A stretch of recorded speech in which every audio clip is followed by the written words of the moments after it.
खुलुमबाय गुफुर बियार चेनेल अनसायगिरिफोरनिसिम। दिनै आंनि चेनेलनि नायगिरिफ्रा आंनाव माखासे कमेन्टनि गेजेरजों बिथां बाथामोननि आरो सार जलदब जाब्रांमोननि खोथा जारिमिनखौ फोरमायना होनो थाखाय खावलायहरदों। दा बेखौनो आङो एसे गुवारै हाजोबाबाबो गासैखौबो हायाबाबो सुंद' माने बर' समाजनि गेजेराव बा आंनि चेनेलनि अनसायगिरि बिथांमोननिसिम आङो फोरमायनो सानदों। गिबियावनो आङो बुंनो सानो जलदब आरो जाब्रां आरो बाथामोननि माखासे बर' रायजो राजाया बा आंनि चेनेलनि नायगिरिफ्रा सोंदों। दा बे सोंस्लु हरनायाव गिबियावनो आङो बुंनो सानो माखासे आफादनि नेम निथिफ्रा दिनैसिमबो माखासे डिक्लेयार होआखै। माखासे आफादनि नेम निथिफोराव माखासे जाबोनाय जाथायफोरनि सायाव रायजो राजानि गेजेराव पाब्लिसिटि खालामनायनि माखासे अथरिटि गैया। दा जलदबमोननि काहानि बुङोब्ला आरो गासिबनि काहानिखौ जलदबनि काहानिखौ क'क्राझारनि रायजो राजाया एसेबाबो मिथियो बा खोनादों। बिनि बेलायाव आंनि जाय कमेन्टआव लिरना हरनो बा कमेन्टआव लिरनानै खोनासंनो लुगैदोंमोन बिथांमोननाव आङो गिबियाव निमाहा बियो। जि जलदबमोननि काहानिखौ गुवारै बुंफ्रुनांगौबा माखासे गावजों गाव माने गाज्रि मोनलायनाय जागोन आरो NDFBनि दैदेनगिरिफोरनाव बेखौ सोंस्लुनांगोन आरो बर' हारिनि माखासे माहारियारि आफाद जिखुनु जाया बर'फोरनि गेजेराव बे जालांनाय जाथायनि सायाव फोरमायथावगौ ना फोरमायथावा आरो लोगोसे बिथां बाथानि खोथाखौ जारिमिनफोरखौ बुंना होनो थाखाय खावलायदों। दा बेखौनो बाथानि जा दिनै NDFBनि उनाव NLFB आफादाव थांबाय। NLFB आफादा अरायसम हारिनि बिटिआर एकर्डआव थालांनाय माखासे खामानिखौ मावफुंनो थाखाय आरो NDFB दैदेनगिरि माखासे केडारफोरनि जि जेलाव थानो गोनां जादों बिथांमोनखौ उदां खालामनायनि उद्देश्यआव बिथांमोना NLFBआव थांनानै दिनै सरकारजों सावरायनो नारा नाथा बिथांमोनजों जों दिनै थोंजों नाहरोब्ला बर'फोरनि गेजेराव दिनै बिथांमोननो सापर्ट होआखै। बिनि थाखाय जि खामानिखौ मावलांनांगौ बिथांमोना हाख'वा जादों। दा गासिबो बर' हारिनि दैदेनगिरिफ्रा लोगोआव थाफायोबा बिथांमोना खामानि मावनायाव मोजां जायो आरो दैदेनगिरिफोरनि हेफाजाब मोनोबा मानो होनब्ला गावनि हारिनि थाखायसो आरो गावनि बर' हारिनि जाय जोहोलावफोरनि उद्देश्ययैसो NLFBआ जोनोम जादोंमोन। दा बिनि थाखाय जि रानिं बिथांमोनहा सरकारजों सावरायबाय थादों। दा बिनि बेलायाव बाथानि माखासे स्ट'रिखौ माखासे बाथानि जारिमिनखौ बुंलाङोबा आरो फोरमायोबा गिबियावनो NLFB आफादनिफ्राय पारमिसनखौ लाग्रोनांगोन। बिनि उनाव आरो आङो दाखालि फोरमायदों जि कर्टआव NDFBफोरनि माखासे जारिमिनफोरखौ गुवारै आरो मेन पइन्टफोरखौ बुंनो हानाय पारमिसनखौ कर्टआव एप्लाइ खालायदों। दा आरो साननैसो नांबावगोन। दा बेखौ मोनोब्लासो गासिबो गुवारै गोथौयै रायजो राजानि सिगाङाव बुंजोबनो हानाय जागोन।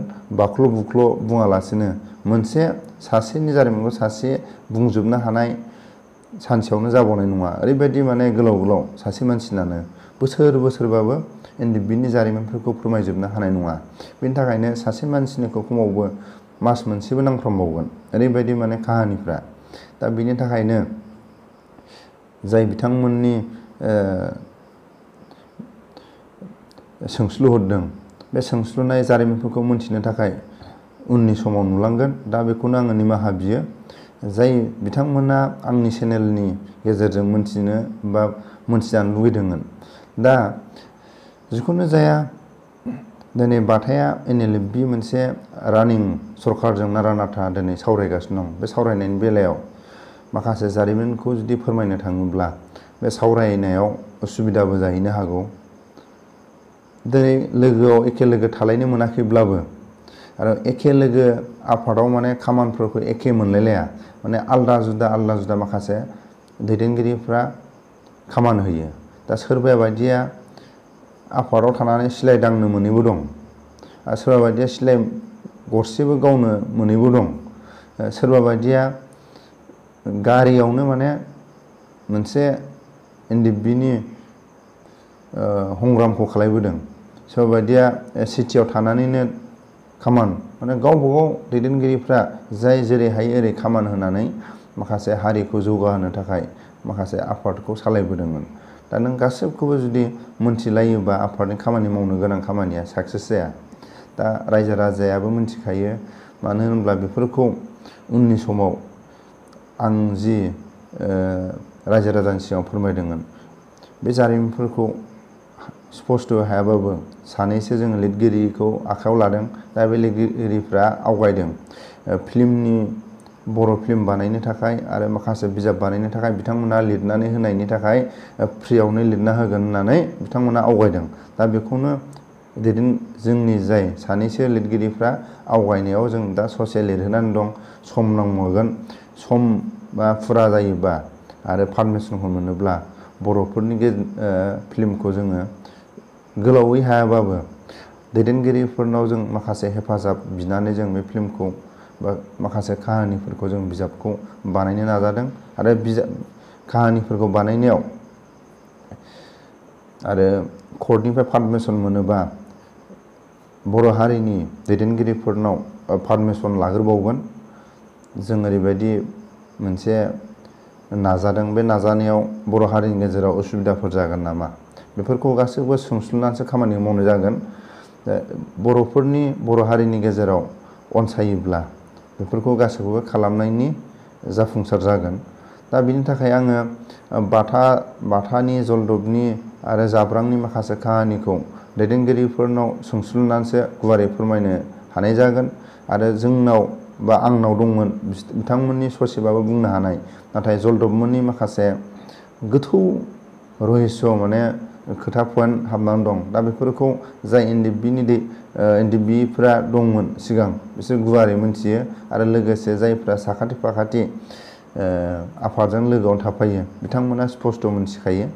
दा बेखौनो आङो बुंनो हायैनि थाखाय आङो आंनि कमेन्ट लिरगिरिफोरनिसिम बा आंनि चेनेलनि नायगिरिफोरनिसिम आङो निमाहा बियो, उननि समाव गासिबो स्पष्ट मोनगोन होननानै। दा आङो माखासे गुबुन हारि आरो माखासे जोंनि गेजेराव आंनाव सोंस्लुबाय थायो। NDFB आफादाव थानानै अबेबा थांनो हायि जायगाफोराव नोंसोर बोरै थाङोमोन आरो माबायदि केम'फ्लेजजों नोंसोरो लामा मार्च खालायोमोन बा थाबायोमोन, बेखौ सोंस्लुयो। दा बे सोंस्लुनायाव आङो फोरमायो। बे आंनि फोरमायनायनि आं माखासे सोरबा बायदिया बिदि आफादाव थानानै खामानिबो मोनाखै जानो हागौ, सोरबा बायदिया बिदि खामानिजोंनो गेलेनो गोनां जादों। नाथाय बिनि थाखाय आंनि अबेबा पइन्टआव एसे हाबदेरनोबो हागौ, एसे अबेखौबा बावनोबो हागौ। दा बिनि थाखाय आं बयनावबो निमाहा बियो। जाय खामानिफ्राव बिदियाव थांदोंमोन बिथांमोना दा आंनि बुंनायाव जाजोबाबो जानो हागौ, बेनि थाखायनो आं गिबियाव निमाहा बिखायो। फार्स्टआवनो जोंनि बर' हारिनि गेजेराव अबेबा लामाफोरखौ स्कुलनि सात्रफोरजोंनो स्कुलनि ड्रेस गाननानै लामा बारनानै बिदिनो जै जाबोदों। आरो अबेबा टाइमाव स्कुल गनाय टाइमाव स्कुलनि ड्रेस गाननानै उल्था बे लामाजोंनो पुलिस आर्मिनि नोजोर माने संदाननो हायाखै आर्मि पुलिसा। बेफोरो स्कुलनि ड्रेसजोंनो अनेक NDFBनि सोद्रोमाफ्रा बारग'बोदों। दा बेफोरखौ बुङोब्ला बै समाव आफादनि सोलोंथाइफ्रा गोग्गोम, गोसोआव बोलो सोलो गासैखौबो आदब खायदाखौ लानानै बेफोर खामानिनिफ्राय जै जाबोदों। आरो बुंनांगोन, अबेबा जायगायाव क'क्राझारनिफ्राय जुदि बङाइगाव फैयोबा, अबेबा उदालगुरिनिफ्राय जुदि सनितपुर बारनांगौबा बल थोबसे लानानै सासेयाव बल थोबसे लानानै जार्सि गाननानै बुट जुथा गाननानै बेगाव सिलाय लानानै बिदिनो 6-7 जन 10-12 जन जुदि अबेबा साइकेल सालायलाङोबा माने साइकेल सालायनानै जुदि 10-12 जना जुदि साइकेल सालायोबा बेग बायोबा बेखौ गुबुन हारिया थाब नोजोर नाङो। बिनि थाखायनो केम'फ्लेज खालायनो गोनां जायो। आरो आर्मि पुलिसनि गेजेरजोंनो फुटबल बल लानानै जार्सि गाननानै बुट गाननानै बिदिनो NDFBआ जै जाबोदों। बेफोरखौनो सोलोंथाइनि साक्सेसफुल होनना बुंनांगोन। आरो अबेबा लामाखौ बाङाल फुथा जानानै खर'आव जि खावखानानै साइकेलाव बाङाल फुथा ओरै बे बोरमाफोरखौ जेरै लाङा होमबा बिदि खालायनानै अबेबा लामाफोरखौ बारनो गोनां जादों। आरो अबेबा लामाखौ मैगं बेफार जानानै बिदिनो बारनो गोनां जादों। दा गासिबो स्पस्थ'यै रायजो राजानि सिगाङाव बुंनो हायाखैबाबो सरासनस्रा फिसाखौ बुंनो गोनां जादों। जाय जों फिल्माव नुयो, हिन्दी फिल्मफ्राव, इंलिश फिल्मफ्राव नुयो, गिलु बालु सिलाइ गावनाय, गिलु बालु माने गोथै, गिलु बालु माने थैनि बाना, बेफोरनि माखासे जारिमिनफोरखौ गुवारै फोरमायनो थाखाय दिनै कर्टनि लेखाखौ मोनागौमानि बुंनो हानाय NDFBआ दिनै पावार गैया। मानो होनोब्ला दिनै साननो गोनां बर'फोरनि माखासे जारिमिनखौ दिनै बुंनो हायो होननानै बुङोबा मालाबा समाव नंखाय दायावनो जेलाव सोयो। आरो बेफोरनि हेफाजाबा थानांगोन अरायसम बर' हारिनि गेजेराव। अरायसम NDFBनि सोद्रोमाया नङाबाबो बर' लिडारफ्रा माखासे हारिनि मोजां खोथा बुङोबानो बेखौ गाज्रि नोजोर ब्लेम खालामो। बिनि थाखायनो साननो गोनां गासैबो आखायाव पावारा थानांगोन।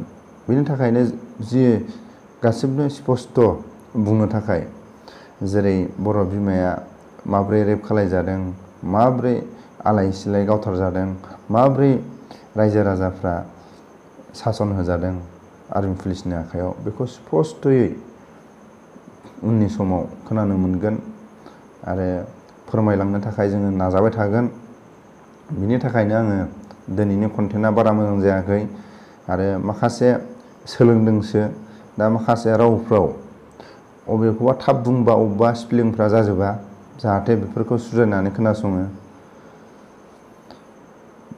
आरो बर' रायजो राजाया गावनि आंगो होननानै माखासे अबेबा स्पेलिंफ्रा अबेबा सोदोबफ्रा जायाबा बर' सोदोबजोंनो मोजां लिरनानै सोमखारिलायालासिनो, गाज्रि गोसोआव लायालासिनो जाहाथे गनायलायनानै बा बजबलायनानै खोनासंलांगोन आरो उननि समाव रायजो राजाया हेफाजाब होलांबाय थागोन, आं बेखौनो खावलायो।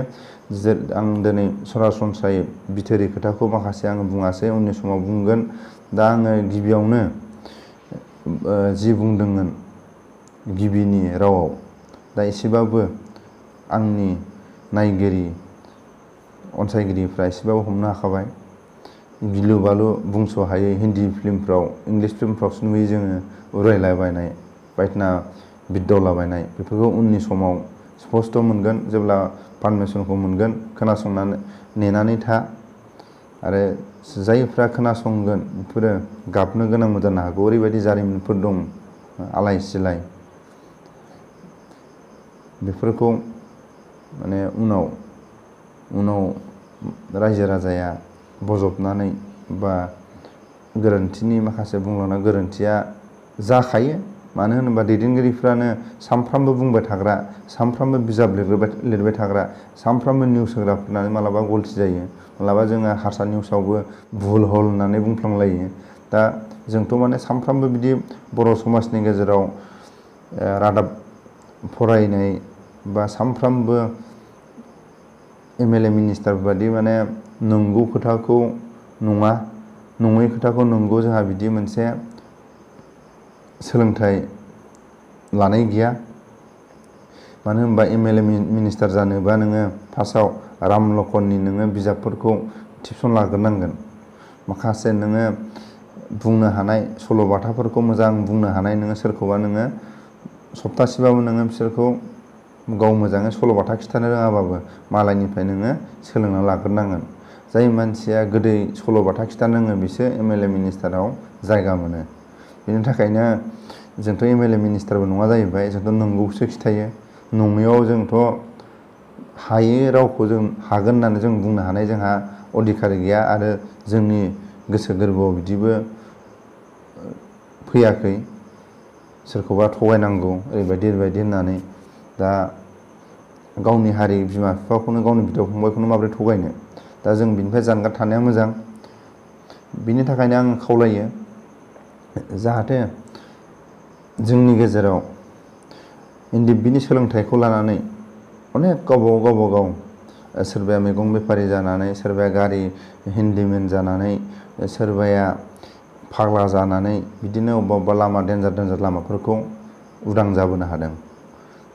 आरो जि खामानिफोरखौ आगान सुरनाङा बेफोर खामानिफोरनिफ्राय माबोरै उदां जानो हादों, बेफोरनि थाखाय उननि समाव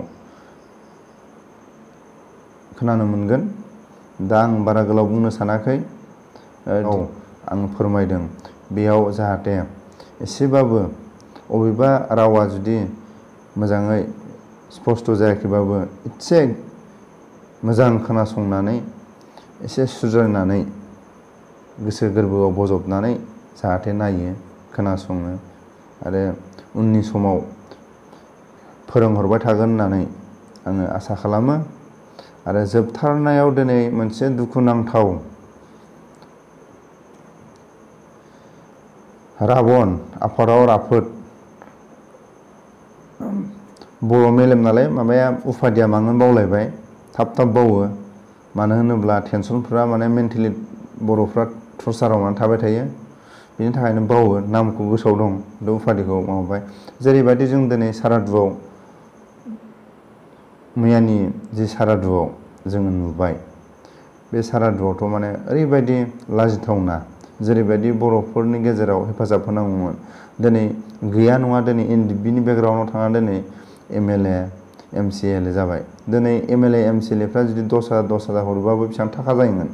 जों दिनै बिथाङा बेसेबांबा गुबुन जायगायाव थानानै, गुबुन रायजोआव थानानै गावनि जायगाफ्राव हालाय हाफाय आर्मि पुलिसजों इनाय होसोजालाबायनानै उदां जानानै एकर्डसिम बिथांमोना थादोंमोन। दा जोङो नुबाय सारादुआव ओरैबायदि लाजिफोनांनाय, सासे दावहारुनि सारादुआ बिदि जानांगौआ लाजिथावना बाथ्रा।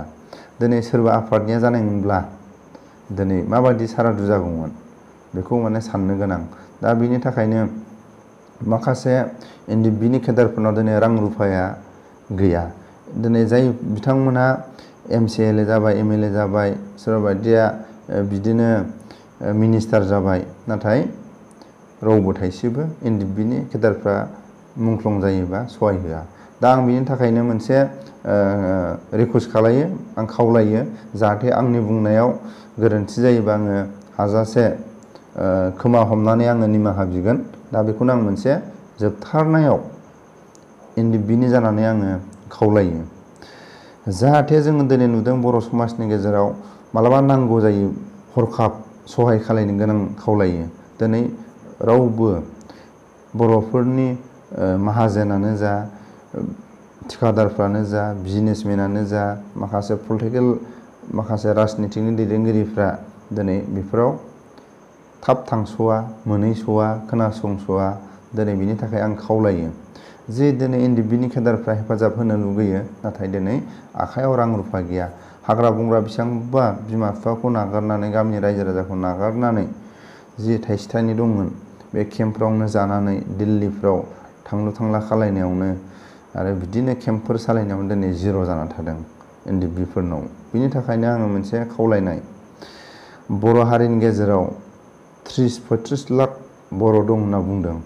अब्ला इन्डियानि प्रेसिडेन्टआ दिनै डिक्लेयार होदों 35 लाखसो बर'आ दिनै दाब जायगायाव रायजो जानानै दं। दा दिनै आं बेखौनो खावलायो, दिनै ओरैबायदि माने बर'नि इउटुबफोरा, बर'नि रादाब बुथुमगिरिफ्रा, बर'नि माखासे निउस लाबोग्राफ्रा दिनै ओरैबायदि एडभान्स जादों हारिखौ जौगाहोनो थाखाय। दिनै सिलाइजों नांबाय सिलाइजोंबो हायासै, कलमजों नांबाय कलमजोंबो हायासै। नाथाय दिनै बर' निउस, बर' इउटुबारफ्रा दिनै ओरैबायदि माने बेखौनो एकदम एडभान्स जादों। बे एडभान्सखौ जोंनो अराय सम नांगौ।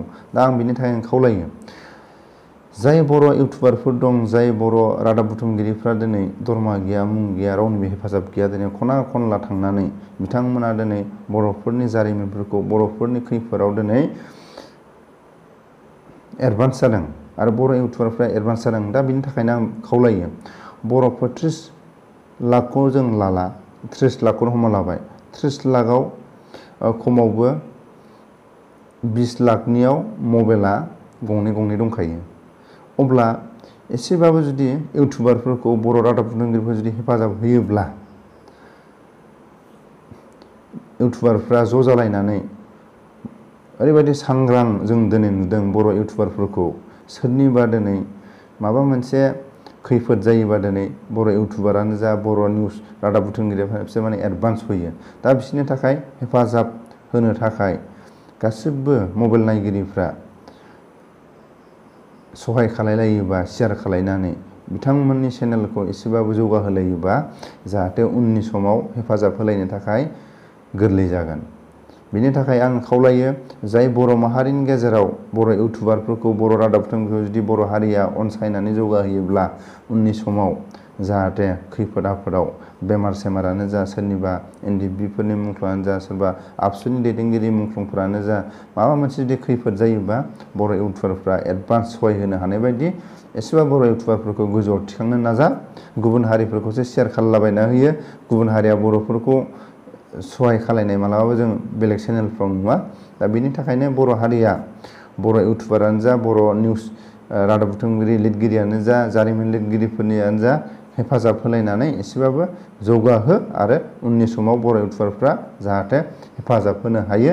बेखौनो आङो बर' हारिनि गेजेराव आंनि चेनेलनि अनसायगिरिफ्रा जाहाथे गासिबो हेफाजाब होयो आरो बर' इउटुबारफ्रा हारिनि थाखाय अरायसम बर' रादाब बुथुमगिरिफ्रा एडभान्स जानानै थायो। आं बेखौनो बयनिसिमबो